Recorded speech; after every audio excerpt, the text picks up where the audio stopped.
Integrando, vamos a estar iniciando el estudio del día de hoy. No pudimos tener el día de ayer el estudio por tema de la inclemencia del tiempo, más hoy ya estamos para que podamos interactuar, para que podamos aprender del Señor y así crecer en lo espiritual. Es bueno estudiar la Biblia como ya venimos en estos días, en estos tiempos, aprendiendo del Señor y aprendiendo más de la Biblia. Nos abre el conocimiento y cada día más estamos más cerca de comprender las profundidades de las riquezas que nos trae la revelación de la palabra. Esta ocasión estamos delante de un estudio que sería los evangelios. Los evangelios serían Mateo, Marcos, Lucas, y también a esto se ha añadido el libro de Juan. Para que nosotros podamos entender, los evangelios son los únicos testigos que nosotros tenemos en cuanto a la palabra, en cuanto a la Biblia. Son los únicos testigos que escribieron los acontecimientos de Jesús cuando Jesús caminaba sobre la faz de la tierra. Son canónicos, todos los libros de la Biblia son canónicos, son sagrados. La canonicidad significa libros sagrados o libros inspirados por el Espíritu. Entonces, los evangelios son 4 libros parecidos, son 4 libros sinópticos, son libros que cuando nosotros leemos vamos a encontrar dichos de Jesús, enseñanzas de Jesús. Mateo, Marcos, Lucas, Juan hablan desde muy cerca de quién era Jesús, de cómo era Jesús, de qué hablaba Jesús. Estos hombres interactuaban con Jesús personalmente. Por esto ellos fueron llamados apóstoles de Jesucristo y también fueron llamados discípulos de Jesús. Más cuando nosotros entramos en el estudio crítico, en el estudio científico, nosotros vamos a encontrar ciertos filósofos, teólogos, contradictores, gentes que no conocen la complejidad del evangelio, que nos hablan de cultura. Todo el mundo ha oído hablar de Jesús, sin embargo hay pocas personas que tienen una idea clara de quién fue realmente. Pocas personas como estos discípulos que escribieron los libros, no toda la Biblia, porque como en el estudio de la clase anterior, nosotros sabemos que fue escrito por 40 autores o 40 tipos de actores. En ellos estaban profetas, reyes, sacerdotes, campesinos, personas que de distintas culturas. Entonces esto es el fundamento, el factor principal. Por un lado, cada vez es un mayor desconocimiento de la Biblia, y por otro, en cultura, como la muestra. La gente hoy en día, a causa de la cultura, se está perdiendo el conocimiento de la Biblia, lo que la Biblia contiene, el contenido de la Biblia, lo que dice la Biblia, en qué se centra realmente la Biblia, cuál es la preferencia que tienen muchas personas por Jesús. ¿Cuál es la palabra que reciben? Si vamos a poner una comparación, si vamos a hablar en temas comparativas,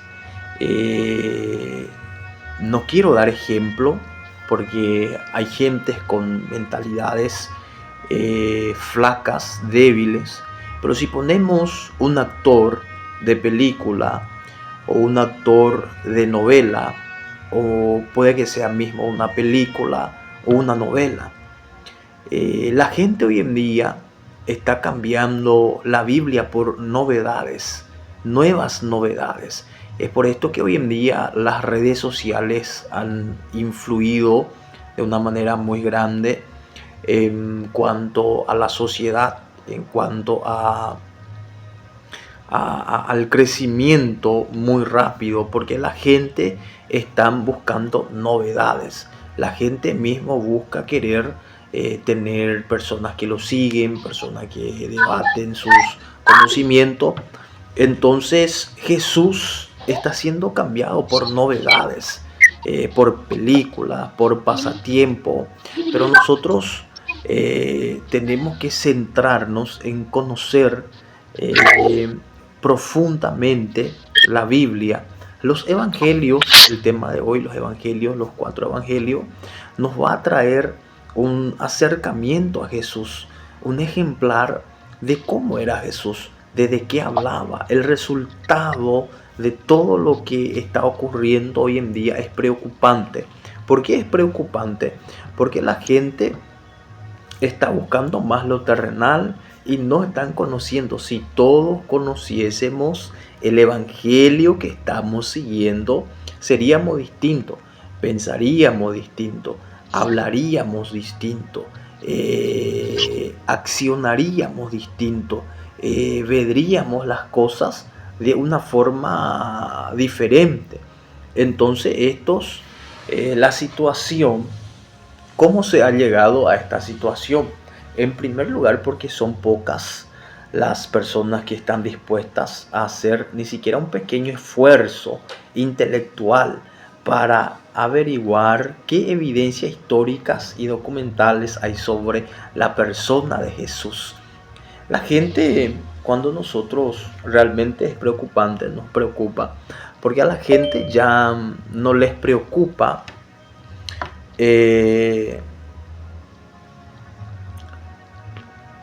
no le preocupa más conocer a Jesús, conocer profundamente a Jesús, conocer de dónde vino, las historias, los documentos. Hay documentos, historias que fueron documentadas a través de la Biblia, a través de los tiempos, en cómo, en cuánto, dónde Jesús actuó. Hay testigos oculares, testigos físicos que nos dan a entender dónde fueron protagonizados los acontecimientos, dónde fueron protagonizados lo que ocurrió cuando Jesús cuando se encontró con Pedro. La Biblia dice que se encontró cerca del río. Pedro, saliendo de la pesca, se encuentra con Jesús. Entonces ya esto nos da a entender de que hubo una documentación de dónde provino Jesús, dónde nació Cristo, cuáles eran las profecías que hablaban de dónde Jesús vendría y dónde mismo sería su nacimiento. Pero la gente hoy en día, en lo momentáneo, tienen una fiebre muy alta por novedades. Esto ya no es más novedad para la gente. Parece que todas las personas conocen a Jesús porque han buscado otras cosas antes que al Maestro. Ahora bien, cuando nosotros entramos a un estudio minucioso en el proceso de composición de los evangelios según los críticos liberales, cuando nosotros entramos al estudio de la composición, ¿qué es la palabra composición? La palabra composición es, o sea, la frase es componer. ¿Cómo? ¿Cuándo? ¿Dónde? ¿Desde qué momento existieron los evangelios? ¿Desde qué momento realmente hubo un interés de poder escribir los evangelios? ¿Cómo llegaron a formarse los 4 evangelios canónicos, tales como los que conocemos hoy? Los críticos dividen este proceso en 3 partes diferentes y aparentemente todo parece estar sustentado por una lógica implacable. No obstante, después veremos que sus razonamientos intelectuales no se corresponden con los hechos históricos de lo que tenemos constancia. Muchas personas tienen idea, pero no tienen constancia. La constancia es un documento que te respalda, que te avala de qué sucedió, de qué aconteció. Cuando vamos en nuestro material, en la primera etapa, los apóstoles y discípulos que habían tratado directamente con Jesús y que habían sido testigos oculares de su vida, después de su muerte llevaron a cabo una labor de predicación que se extendió hasta el año 65 aproximadamente. Nosotros en la historia tenemos antes de Cristo, después de Cristo. Antes de Cristo ocurrieron muchísimas cosas, pero también nosotros estamos en la historia del después de Cristo, DC, que sería después de Cristo. Bueno, los evangelios, o Marco, o Mateo, Lucas, Juan, fue predicado después de la ascensión de Cristo al cielo. Esto ocurrió después. Entonces, cuando nosotros entramos a estudiar, los discípulos son los únicos que vieron a Jesús, que escucharon a Jesús, que vieron los milagros que Jesús hizo, que le acompañó a Jesús a orar en el jardín de Getsemaní, que estuvieron con él en el pozo de Jacob, cuando hablaba con la mujer samaritana. Los discípulos eran y fueron los que le vieron a Jesús sanar a los leprosos, sanar a Bartimeo, sanar a la suegra de Pedro, sanar a la hija del centurión. Ellos fueron los testigos oculares. Ellos no escribieron nada, porque no debemos olvidar que Jesús había enviado a predicar, a no escribir. Ellos, en otra palabra, ellos tuvieron la misión de predicar. Pero ¿por qué ellos escribieron? En la cultura judía, los judíos hasta el día de hoy, ellos escriben todos los acontecimientos importantes de su vida. Incluso hay judíos hoy en día que están escribiendo su historia, que están escribiendo su vida, que están escribiendo ¿y esto para qué? Para que se quede registrado, para que haya un registro de que algo aconteció. El salmista David, cuando nosotros leemos Salmos, nosotros vamos a leer la historia de David. Él decía: Jehová es mi pastor y nada me faltará. Él decía: ¿quién habitará en el monte santo de Dios?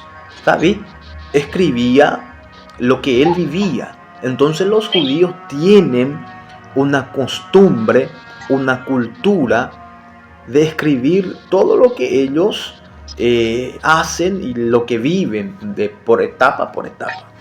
Entonces los discípulos, nosotros no le vemos a Jesús, a Dios, al Espíritu Santo decirle escribe. Le dice a Juan del Apocalipsis escribe.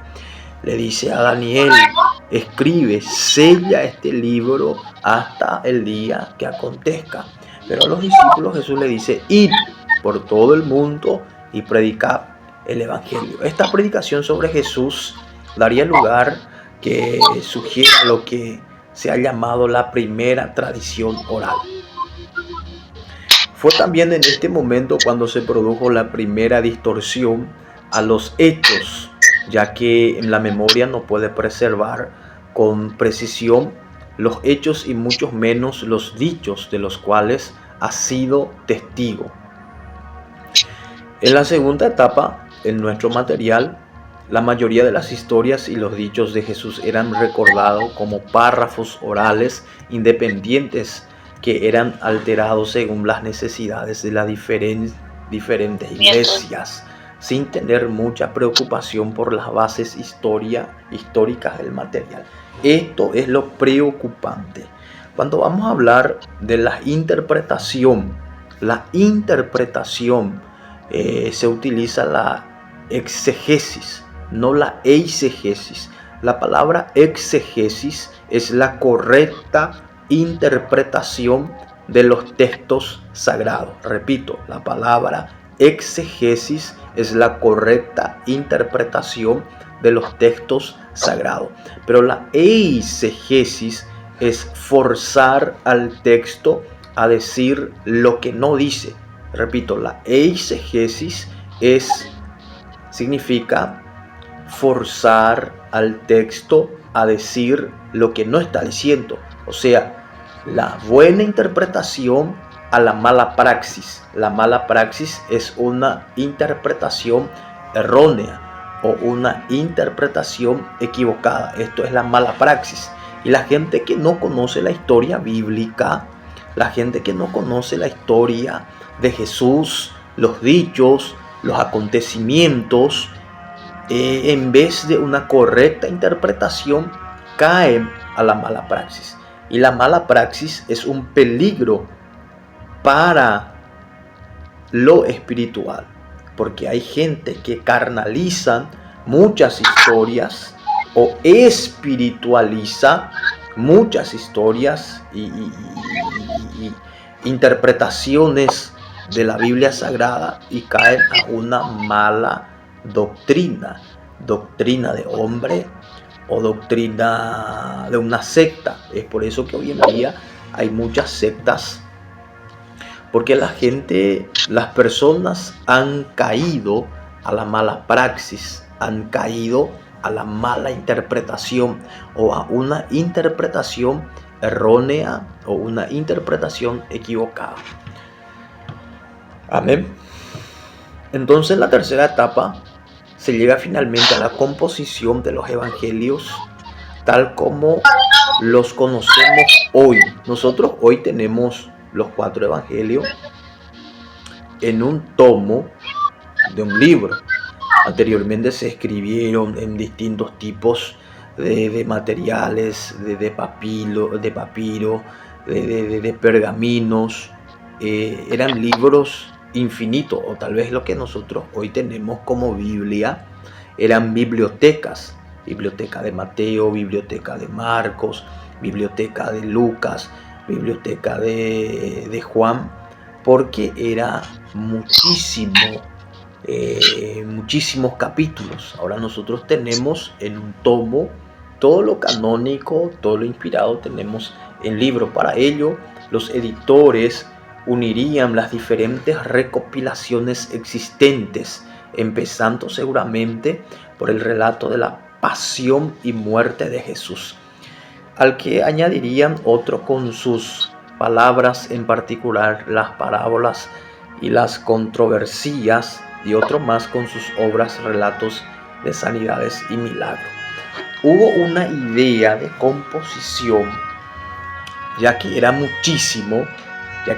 muchísimos los acontecimientos importantes, y cómo una persona sabría cuál sería lo importante para nosotros, o cómo una persona sabría cuál era el dicho más importante para su persona, para su familia. Entonces los eruditos, los maestros, se unieron a canonizar 70 eruditos. Entraron, se encerraron y empezaron a estudiar letra por letra la Biblia, lo canónico, lo no canónico. Es por eso que hay muchos libros hoy en día que tenemos que leer. Sí, tenemos que leer.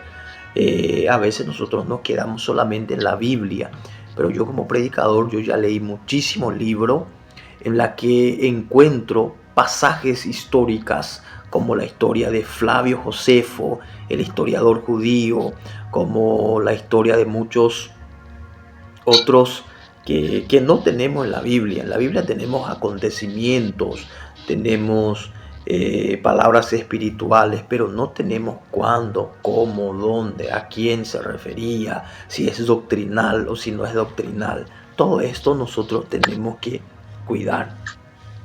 Por lo tanto, los evangelistas no fueron testigos visuales de lo narrado, sino simplemente recopiladores cuya labor consistía en unir diferentes traducciones.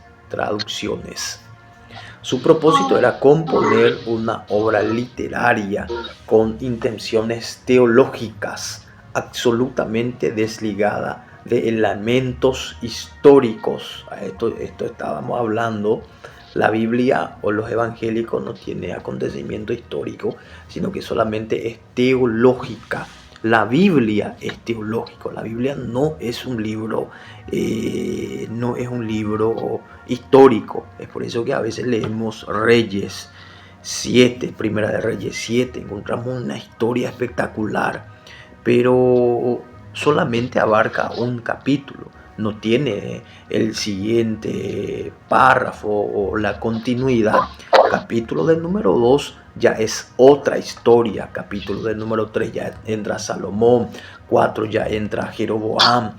Y así es teológica para estudiar la Biblia.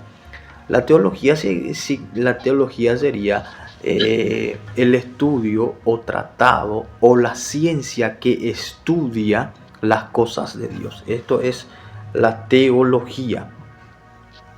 Las fechas de redacción sería lo siguiente: el Evangelio de Marcos alrededor de los años 70 después de Cristo, los de Mateos y Lucas entre los 80 y 90, y el de Juan alrededor del año 100 o en el primer siglo después de la muerte de Jesús. Finalmente, la Iglesia reconoció aquellos libros como canónicos porque expresaban sus mismas creencias y descartaron el resto como apócrifos. Muchísimos libros. Nosotros los cristianos tenemos la Biblia con 66 tomos o 66 libros, y ya los hermanos católicos, ellos tienen la Biblia creo que de 73, si no me equivoco. Yo tengo una Biblia católica que utilizo para tener en mano los apócrifos, porque como estábamos viendo acá, los apócrifos no son diabólicos, los libros apócrifos no son satánicos. Los libros apócrifos son historias que acontecieron, que son verídicos, que son reales, que hubo personajes que eran espirituales, solo que fue escrito en un momento donde no hubo inspiración, no hubo conexión con el cielo. Dios no había hablado en esa época. Durante 400 años hubo un silencio.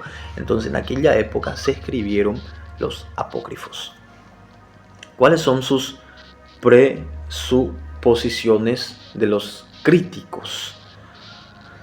Nosotros tenemos que saber que los críticos modernos afirman que los primeros cristianos no estaban interesados en informar a la humanidad acerca de la historia de Jesús de una forma objetiva. Esta afirmación sería una necesidad porque los primeros cristianos, nosotros sabemos que los primeros cristianos, como la iglesia primitiva, la iglesia de los años 200, 300 después de Cristo, ellos atravesaron momentos difíciles. Eran personas, eran campesinos, eran también doctores como Pablo, pero Pablo escribió sus cartas Solo que había un celo espiritual muy grande en esa época por causa de la persecución que había y también por causa de las iglesias contradictorias que había en aquella época. Muchas iglesias, muchas sectas, muchas creencias. La brujería estaba alta, el ocultismo, se practicaba la magia, se practicaban muchas otras cosas. Entonces los cristianos que sobraron después de la persecución guardaron la palabra. Incluso ellos entraban en chozas, en cuevas, para alabar al Señor, para leer la Biblia. Esto entristece el corazón. No es que como muchos dicen que ellos no querían presentar a Jesús de una forma objetiva. Hoy en día nosotros tenemos la Biblia de forma objetiva.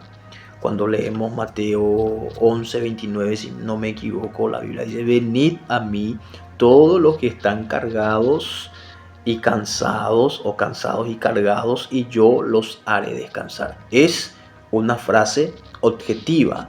Jesús expresando su querer, lo que Él quería hacer con nosotros. Esto es objetividad de las Escrituras. La formación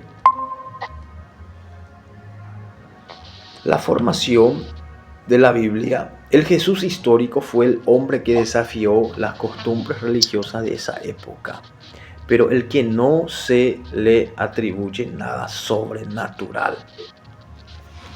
Jesús vino en contra de muchas cosas humanas, muchas creencias humanas que había, y un sector importante de la sociedad moderna ha recibido a este Jesús con los brazos abiertos.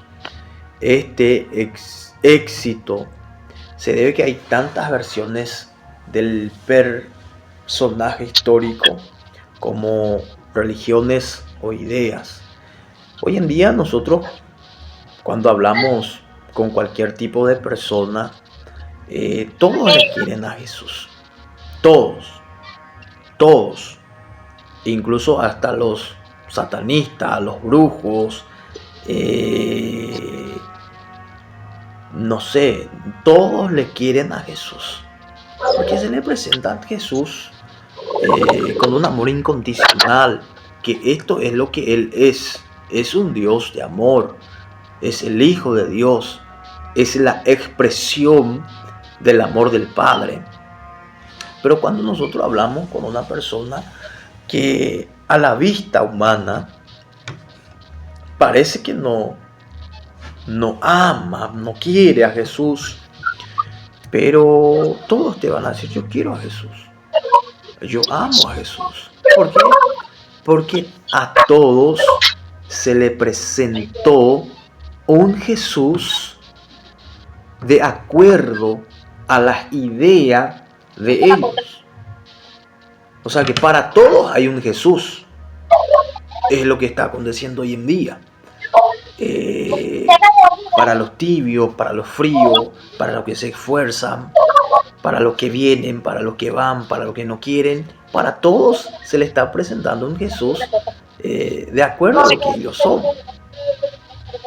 Entonces hay una mayoría de personas hoy en día, América del Sur, donde nosotros estamos, es denominado el 50, 60, 70% protestante. Lo que nosotros somos protestantes evangélicos que creemos en Jesús. Tu vecino, mi vecino, nuestro amigo, todos le quieren a Jesús. Entonces esto pasó porque nosotros mismos presentamos a un Jesús que ama todo. Jesús mismo dijo: venid a mí. Entonces todos vienen a Jesús. Pero sí, lo que tenemos que entender es que presentar a un Jesús acorde a la palabra de Dios. Hoy en día es preocupante. Yo mismo, como ministro, como predicador, viajo casi todo Paraguay, países afuera, y a veces a mí me preocupa porque la palabra que estoy llevando muchas veces es preocupante porque llevo mucha verdad. Y hoy mismo una persona me dice, ¿por cuándo usted nos daría un sermón? Yo dije, wow, yo nunca puse precio para dar una palabra acerca de Cristo, pero este viene y me dice, ¿cuándo usted nos va a cobrar para darnos un sermón? Y yo le di una respuesta y les dije, todo lo que yo les voy a decir va a ser la verdad bíblica. Mi pregunta es, ¿cuándo ustedes van a pagar para escuchar una hora de verdad? Algunos entendieron y dijeron, yo voy a pagar tanto, yo voy a pagar tanto. Porque hoy en día es difícil escuchar una verdad verdadera. La filosofía pone en duda todo tipo de verdad, pero la Biblia es la verdad absoluta. No tiene y no miente. Puede que contenga mentira, pero no miente. La Biblia contiene mentiras, como los hijos de José, de Jacob, que vienen y le dice a Jacob, tu hijo fue devorado por una mala bestia. Fue una mentira. Pero la Biblia no miente, la Biblia cuenta lo acontecido, la Biblia no miente, contiene mentiras, pero no miente. Entonces todo lo que yo voy a estar diciendo va a ser verdad. Entonces la gente te va a comprar la verdad hasta un punto que él quiera adecuarse. Y están comprando una verdad que se adecua a ellos. Están comprando una verdad hasta los límites de ellos. Pero esto no es verdad, esto es la verdad adulterada. Esto es la palabra adulterada. Nosotros tenemos que cuidar a no adulterar la palabra por causa, o no adulterar la palabra por causa de personas que no van a aceptar. La verdad no está para ser aceptada. Nosotros estamos para aceptar la verdad. Y esto es muy profundo, de lo que estamos hablando hoy es muy profundo. ¿Qué respondemos a los críticos liberales? Los apóstoles fueron preparados por el Señor para ser sus testigos oficiales ante el mundo. Fueron preparados por el Señor. Imagínense ser preparados por Cristo. Imagínense ser preparados por el Maestro. Imagínense ser preparado por el Señor, ser preparado por el que sí sabe.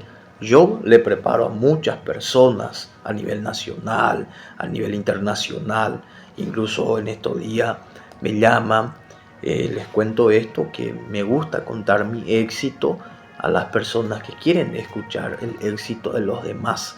Me llaman y me piden el estudio, que nosotros estamos haciendo, este estudio va a llegar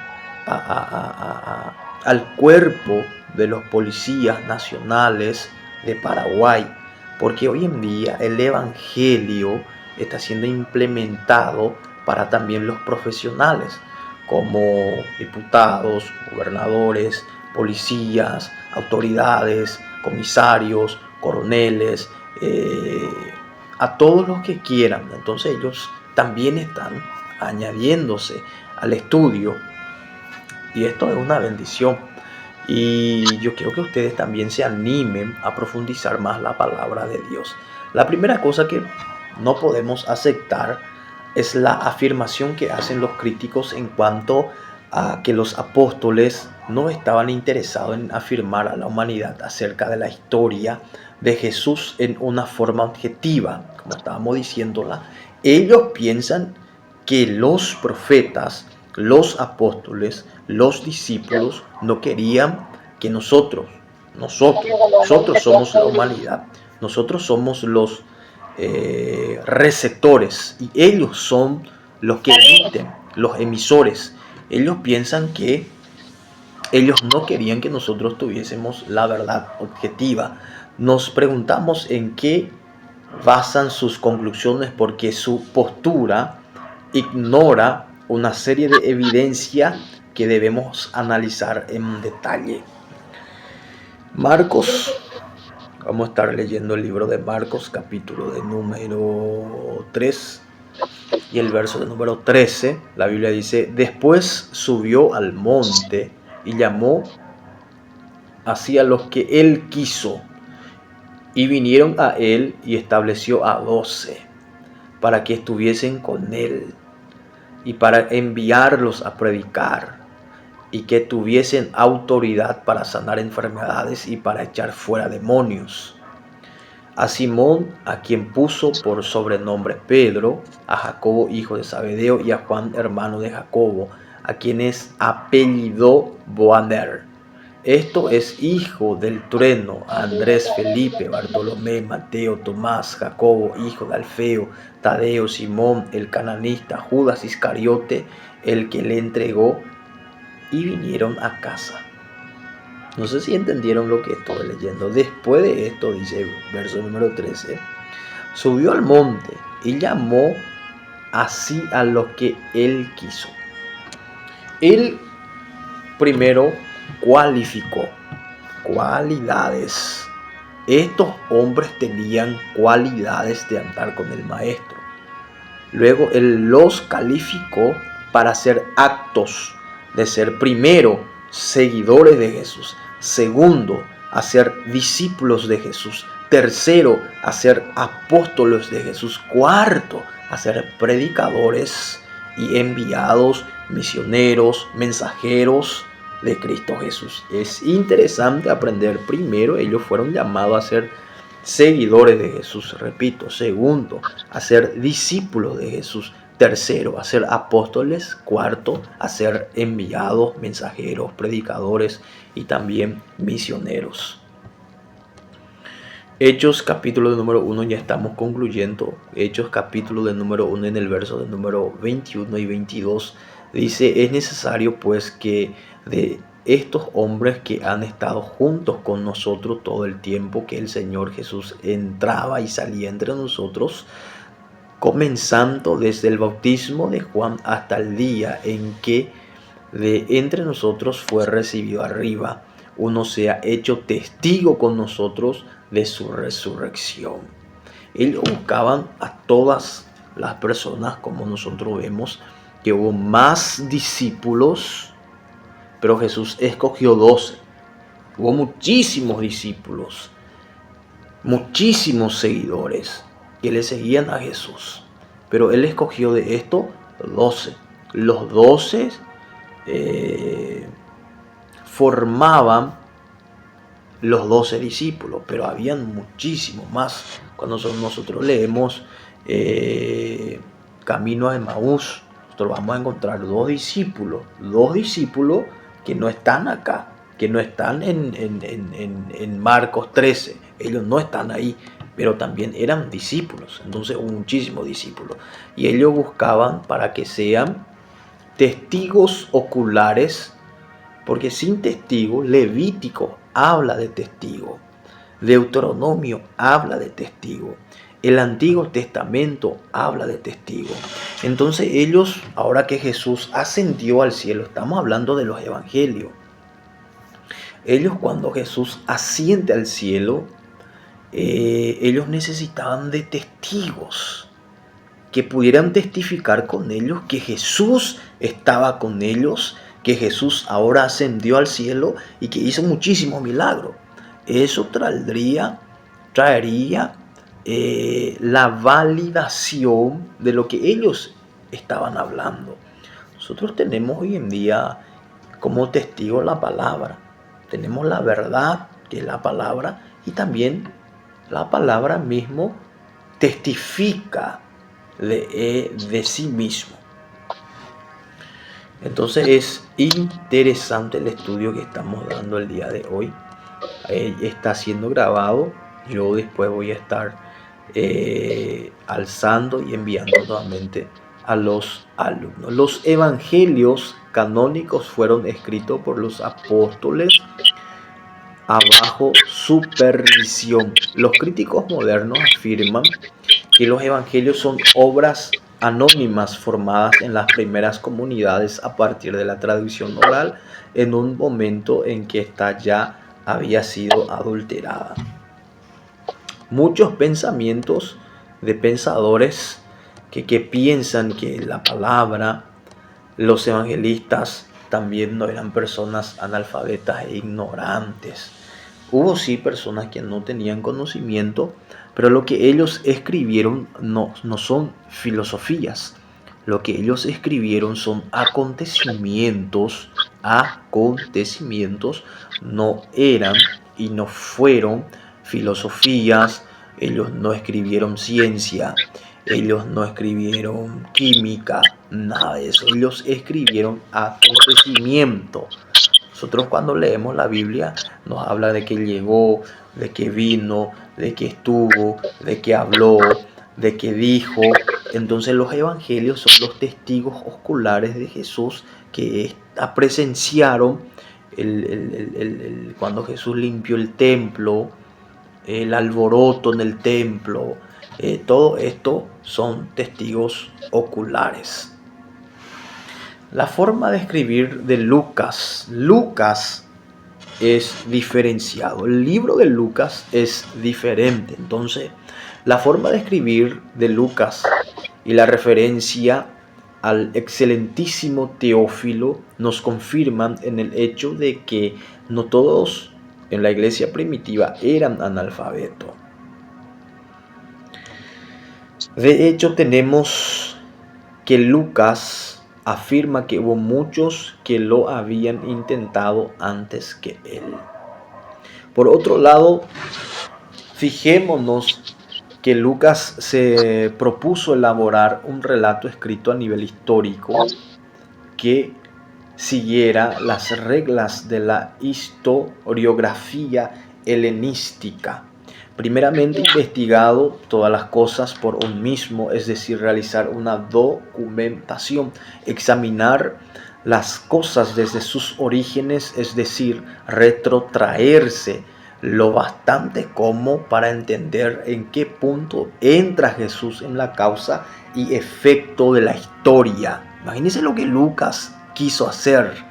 Quiso documentar y lo hizo en Hechos de los Apóstoles. Nosotros vemos las documentaciones de todos los acontecimientos de los apóstoles. Y escribir un relato ordenado. La Biblia no es cronológico. Nosotros tenemos que seguir la cronología bíblica. Hay capítulos que no debería estar en el capítulo en lo que está. Por ejemplo, Génesis 9 tendría que ser Génesis 11. Génesis 11 tendría que venir a ser Génesis 9. Cronológicamente no están bien. No está bien en cuanto a cronología. A los primeros cristianos sí les importaban la verdad histórica. Los primeros cristianos sí les importaba la verdad histórica porque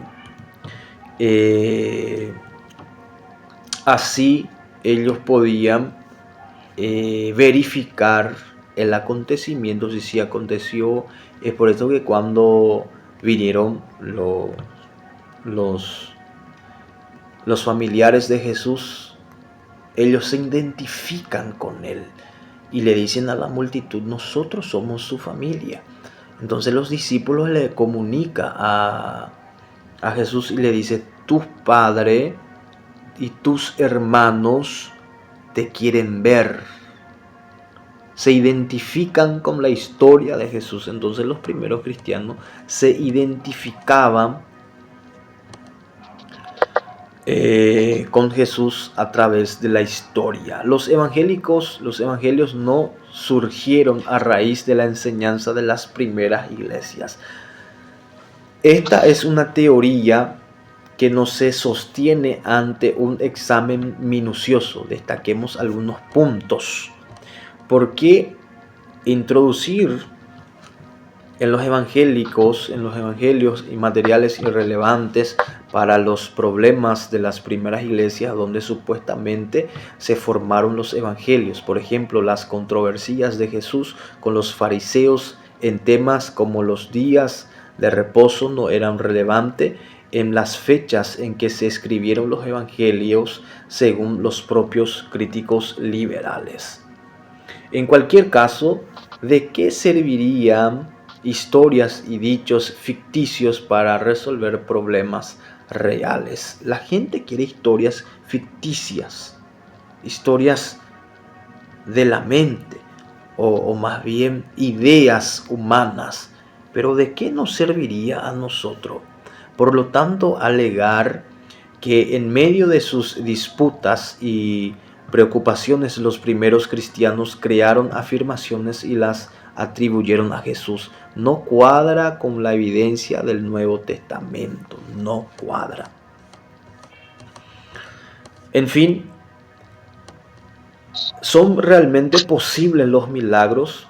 Punto número 8 de nuestro estudio. ¿Son realmente posibles los milagros? Nosotros sabemos qué son los milagros. Etimológicamente, los milagros, si vemos la etimología de los milagros o del milagro, sería algo que nosotros no podemos hacer. Esto es un milagro. Como decía mi profesor en el instituto bíblico, Jesús no hace milagro. Él no hace milagro. Él hace señales. Porque para Él todo es posible. Él hace señal. Para nosotros es milagro. Para Jesús no es milagro. Porque para Él todo es posible. Cuanto es imposible para mí, cuando sucede o cuando acontece, es un milagro. Pero para Jesús sería una señal, porque Él todo lo puede hacer. Entonces, cuando hablamos de milagro, la gente piensa que no existe milagro, que es un producto de la mente, que son cosas que acontecen por acontecer. Jesús vino a traer milagros sobre la faz de la tierra.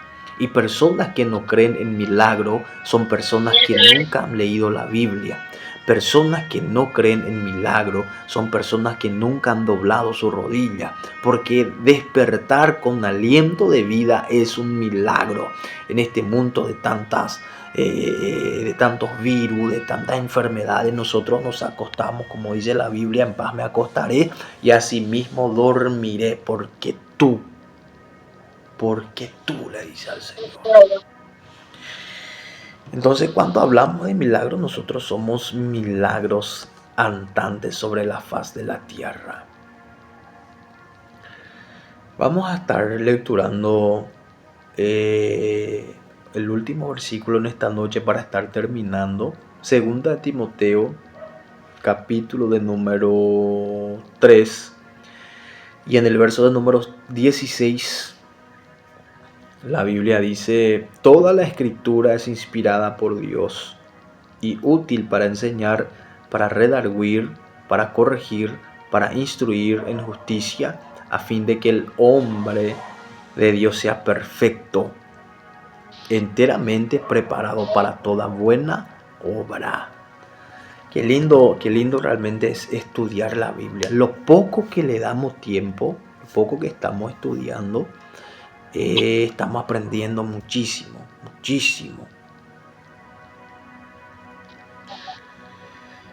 Gálatas capítulo de número 1 y en el verso número 6, la Biblia dice: estoy maravillado de que tan pronto os hayáis alejado del que os llamó por la gracia de Cristo para seguir un evangelio diferente. Nosotros tenemos 4 evangelios, 4. Y a veces seguimos un evangelio diferente a esto. Un evangelio que se adecua a nosotros. Es preocupante. Un evangelio que se cuadra a nuestro cuadrado es preocupante. Un evangelio que no te sacude es preocupante. Porque aquel rico que vino a Jesús y le dice: maestro, ¿qué tengo que hacer para entrar en el reino? Jesús le dice: ama al Señor tu Dios sobre todas las cosas y a tu prójimo como a ti mismo. Él le dice: desde pequeño he cumplido esto. Y Jesús le dice, vende todo lo que tienes y repárteselo a los pobres. Y esto le dificultó.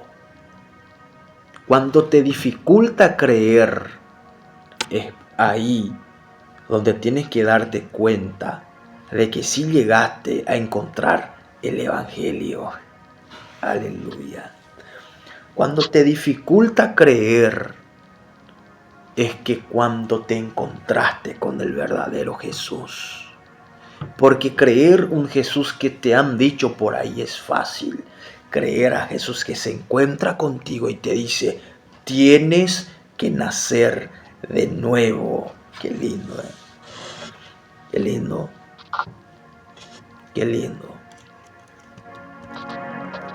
Cuando Nicodemo se encontró con Jesús, Jesús le dice, Nicodemo le dice, ¿qué tengo que hacer? Jesús le dice, tienes que nacer, volver a nacer de nuevo. Y cuando no sepas qué hacer, es cuando te encontraste con Él. Porque cuando no sabes qué hacer, Jesús será tu enseñador. Por eso que nosotros estamos aprendiendo hoy, aprendiendo muchísimo. El momento que te encuentres con el verdadero Jesús, porque al inicio del estudio dijimos que hay muchísimos tipos de Jesús. Hay muchas formas de presentación de Jesús. Entonces el verdadero Jesús siempre te va a decir, tienes que nacer de nuevo. Te va a ser difícil creer, porque Él no se va a adecuar a lo que tú eres. Tú tienes, yo tengo, nosotros, vosotros tenemos que adecuarnos al Evangelio de Mateo, de Marcos, de Lucas y de Juan. Amén. Hasta aquí llegamos el día de hoy.